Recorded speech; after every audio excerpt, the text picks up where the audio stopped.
하나님 말씀 마태복음 17장 22절, 23절 다 같이 읽겠습니다. 갈릴리에 모일 때에 예수께서 제자들에게 이르시되 인자가 장차 사람들의 손에 넘기워 죽임을 당하고 제3일에 살아나리라 하시니 제자들이 심히 근심하더라. 아멘.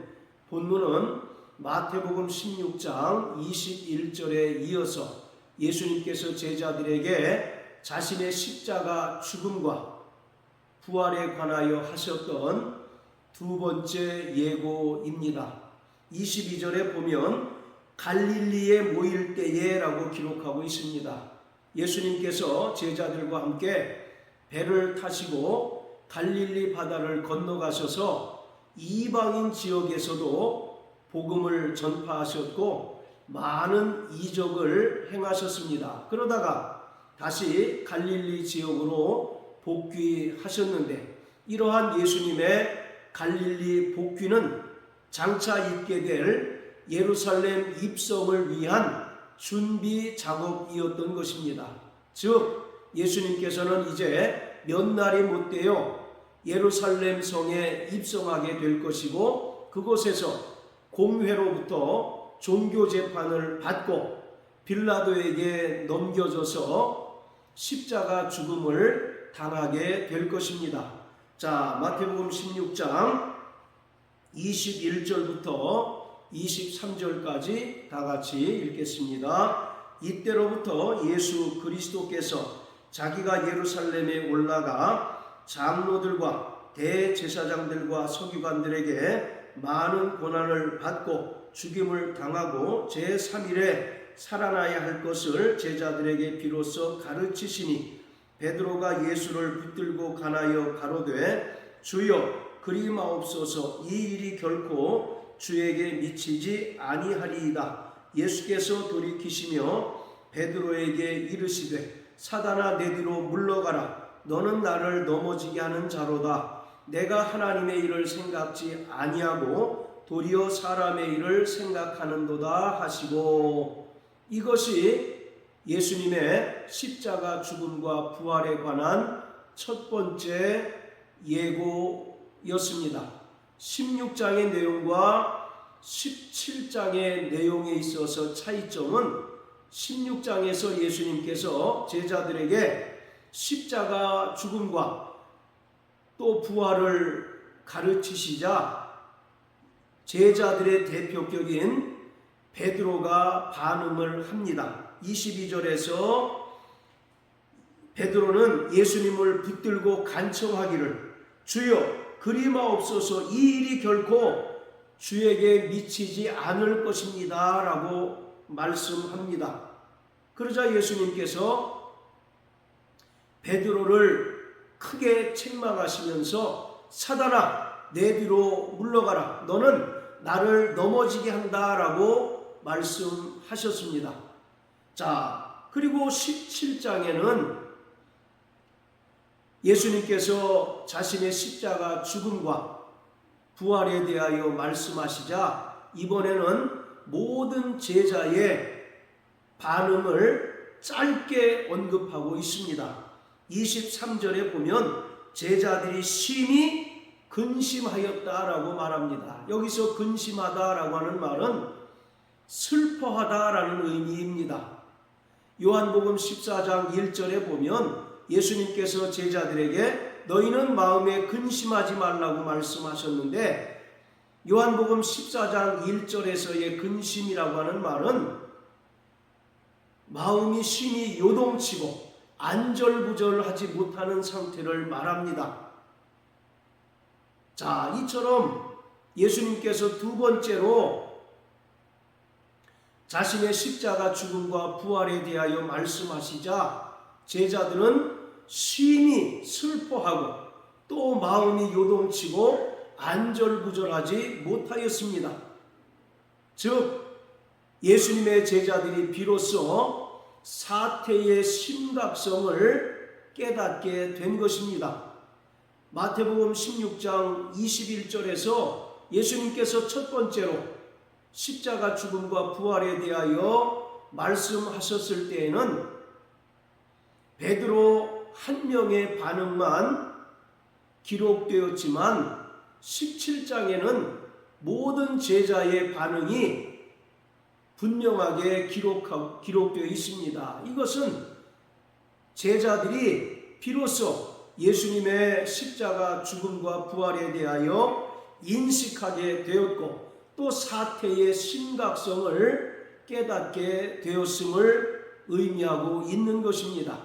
그도 그럴 것이 예수님의 12명의 제자는 3년여 동안 예수님과 동고동락하고 철저히 예수님을 따라 다녔습니다. 그들은 세상과 결별하고 또 가족들과 생이별을 하고 또 세상 직업도 포기하고 예수님을 온전히 따라 다녔습니다. 예수님과 함께 계실 때에도 많은 유대인으로부터 핍박을 당하고 또 박해를 당하고 미움을 당하고 또 때로는 침뱉음을 당하고 돌로 침을 당하였거늘 하물며 선생 되신 예수님께서 계시지 않는 상황에서 그들이 유대인들로부터 입게 될 고난과 박해를 어떻게 견딜까? 또 예수님 없이 자신들이 어떻게 살아갈까 하는 만감이 교차하는 상황에서 그들은 심히 근심할 수밖에 없었던 것입니다. 이러한 두 번의 예수님의 십자가 죽음과 부활에 관한 예고는 요한복음 14장의 말씀과 정확하게 일치하고 있는 것을 볼 수 있습니다. 요한복음 14장은 예수님께서 제자들에게 하셨던 고별 설교입니다. 자, 요한복음 14장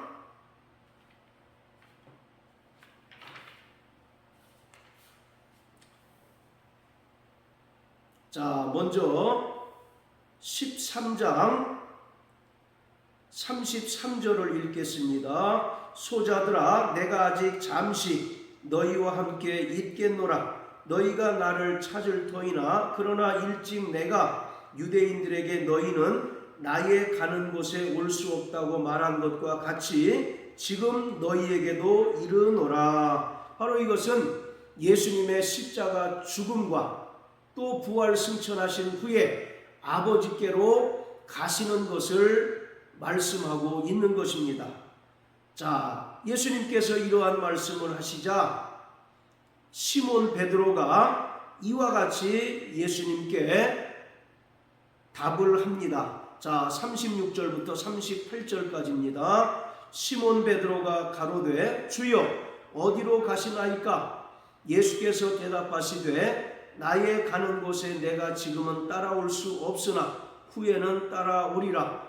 베드로가 가로되 주여 내가 지금은 어찌하여 따를 수 없나이까? 주를 위하여 내 목숨을 버리겠나이다.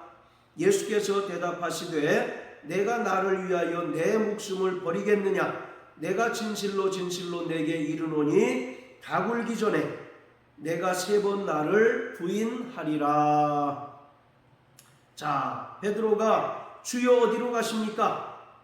내가 주를 위하여 끝까지 따라가고 또 목숨까지라도 버리겠습니다 라고 예수님께 대하여 호언장담을 합니다. 그러자 예수님께서 38절에서 네가 다 굴기 전에 3번 나를 부인할 것이다 라고 말씀하십니다. 자, 그리고 14장 1절부터 3절까지입니다. 너희는 마음에 근심하지 말라. 하나님을 믿으니 또 나를 믿으라. 내 아버지 집에 거할 곳이 많도다. 그렇지 않으면 너희에게 일렀으리라. 내가 너희를 위하여 처소를 예비하러 가노니 가서 너희를 위하여 처소를 예비하면 내가 다시 와서 너희를 내게로 영접하여 나 있는 곳에 너희도 있게 하리라. 예수님께서 십자가에 달려 죽으시고 부활 승천하신 후에 아버지께로 가신다는 것을 말씀하시자 제자들이 슬퍼하고 또 마음에 큰 동요를 일으킵니다. 그러자 예수님께서 14장 1절에서 너희는 마음에 근심하지 말라 하나님을 믿으니 또 나를 믿으라고 말씀합니다. 여기서 근심하다라고 하는 말은 마음이 심히 요동치고 안절부절하지 못하는 상태를 말합니다. 그리고 14장 1절부터 3절까지는 영원한 천국에 대한 말씀이 아니라 예수님께서 아버지께로 가셔서 아버지께 구하셔서 보혜사 성령을 보내주실 것을 말씀하신 것입니다. 자, 14장 16절부터 20절까지입니다. 내가 아버지께 구하겠으니 그가 또 다른 보혜사를 너희에게 주사 영원토록 너희와 함께 있게 하시리니 저는 진리의 영이라 세상은 능히 저를 받지 못하나니 이는 저를 보지도 못하고 알지도 못함이라 그러나 너희는 저를 아나니 저는 너희와 함께 거하시며 또 너희 속에 계시겠습니다. 내가 너희를 고아와 같이 버려두지 아니하고 너희에게로 오리라. 조금 있으면 세상은 다시 나를 보지 못할 터이로되 너희는 나를 보리니 이는 내가 살았고 너희도 살겠음이라. 그날에는 내가 아버지 안에 너희가 내 안에 내가 너희 안에 있는 것을 너희가 알리라. 바로 예수님께서 부활 승천하신 후에 아버지께 구하여 또 다른 보혜사이신 성령을 보내주시겠다고 약속하시는 내용입니다. 예수님께서는 제자들에게 분명히 말씀하기를 내가 너희를 떠나는 것이 너희에게 실상 유익이다 라고 말씀하고 있습니다. 그런데 제자들은 당장 말씀이 육신이 되어 이 땅에 오신 예수님께서 자신들과 이별하고 떠나는 것만 생각하고 슬퍼하고 또 마음에 심히 근심을 갖게 되었습니다. 그런데 예수님께서는 제자들을 자신이 떠나는 것이 제자들에게 유익하다라고 말씀하고 있습니다. 왜냐하면 예수님께서 아버지께로 가셔야 아버지께 성령을 구하고 또 성령을 비로소 제자들에게 부어 주실 수 있기 때문입니다. 육신으로 이 땅에 임하신 예수님께서는 비록 신성을 가지신 하나님의 아들이시지만 육체라고 하는 제한적인 요소로 인하여 많은 한계를 가지고 계셨습니다.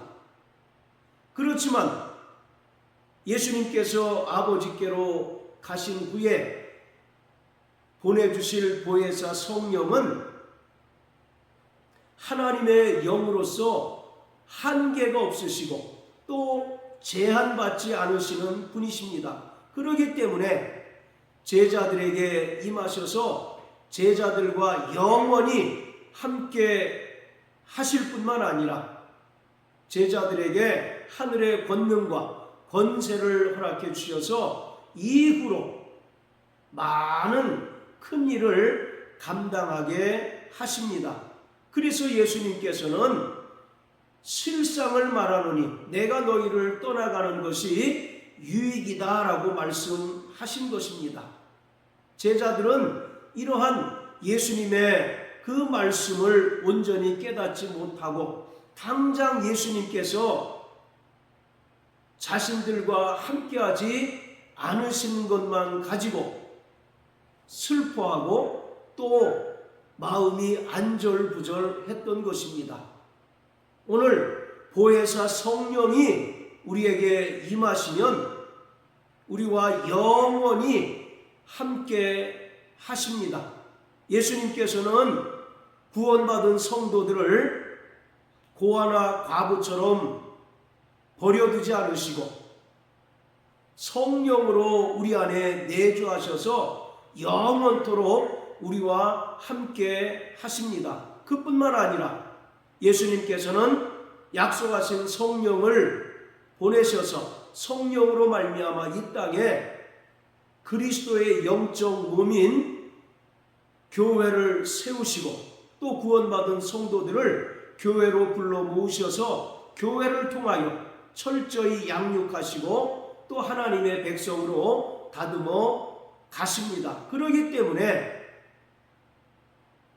예수님의 십자가 죽음과 부활 승천이 제자들과 또 구원받은 성도들에게 큰 유익이 되는 것입니다. 바로 보혜사 성령을 통하여 예수님께서 우리 안에 내주하시고 우리가 예수님 안에 비로소 거할 수 있게 된 것입니다. 그렇기 때문에 우리는 성령을 통해서 예수님께서 우리와 함께 하시고 또 예수님께서 성령으로 말미암아 우리에게 임하게 하신 하나님 나라의 그 능력과 기쁨과 평안을 누리며 살아갈 수 있게 되었습니다. 예수님의 십자가 죽음과 부활이 우리에게 큰 은혜요.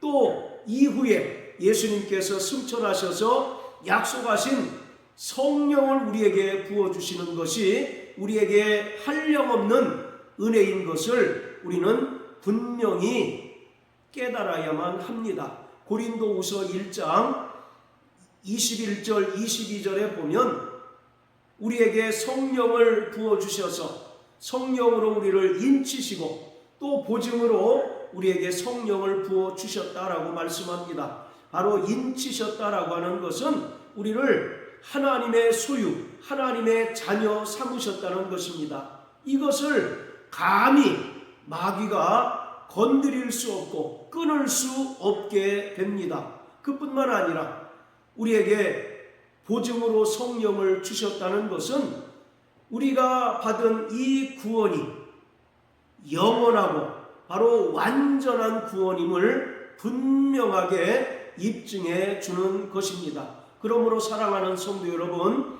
우리는 예수님의 십자가 죽음과 부활로 말미암아 구원받은 자라는 사실을 일평생 믿는 자들이 되어야 합니다. 그뿐만 아니라 예수님께서 약속하신 성령을 통하여 우리가 이 땅에서 하나님 나라를 누리며 하나님 나라의 권세와 권능을 행하며 살아갈 수 있다는 사실을 분명히 깨닫는 자가 되어야 합니다. 그러므로 날마다 성령의 사람, 날마다 정말 은혜의 사람 되시길 예수님 이름으로 축복합니다. 할렐루야.